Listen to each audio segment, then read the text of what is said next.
Hello guys, അപ്പോൾ ഇന്ന് റമദാൻ 2 ആണ്.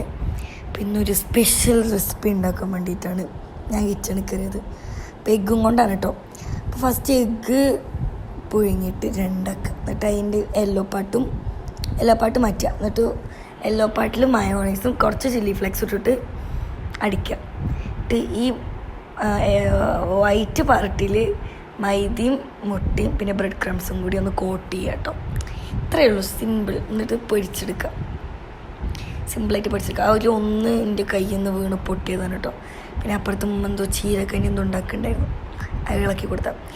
പിന്നെ ആ മയോണൈസിൻ്റെ മിക്സ് അതിൻ്റെ നടുവിൽ ആ ഉണ്ണി ഉണ്ടായിരുന്നു അവിടെ ഇങ്ങനെ വയ്ക്കാം. സംഭവം ഞാൻ ടേസ്റ്റ് ഉണ്ടാവില്ല, ഒരു ആവറേജ് എന്ന് വിചാരിച്ചത്.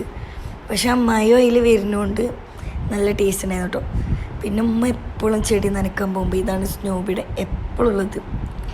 പിന്നെ അങ്ങനെ ടേബിളിൽ വെച്ച് പിന്നെ ബാങ്ക് കൊടുക്കാൻ വേണ്ടി കാത്തിരിക്കണം.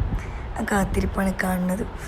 ഇപ്പോൾ 2 ദിവസമായിട്ടുള്ള നോമ്പ് വലിയ സീനായിട്ട് തോന്നണില്ല കേട്ടോ, വല്ലാണ്ട് കുഴപ്പമൊന്നുമില്ല. പുറത്തേക്കൊന്നും ഇറങ്ങാത്തതുകൊണ്ടായിരിക്കും അങ്ങനെ ഒരു പ്രതീക്ഷയില്ലാണ്ട് ഉണ്ടാക്കിയ സാധനം സക്സസ് ആയിക്കാണ്. പിന്നെ ഞാൻ ലാസ്റ്റ് ഒരു ഡ്രിങ്ക് കാണിക്കാം, ഒരു സ്പെഷ്യൽ ഡ്രിങ്കാണ് കേട്ടോ ഉമ്മാൻ്റെ. അപ്പം അതിൻ്റെ റെസിപ്പി വേണമെന്നുണ്ടെങ്കിൽ ജസ്റ്റ് ഒന്ന് കമൻറ്റ് ചെയ്യാം. അപ്പം നിങ്ങൾക്ക് ഇത്രയുള്ളൂ. ബൈ.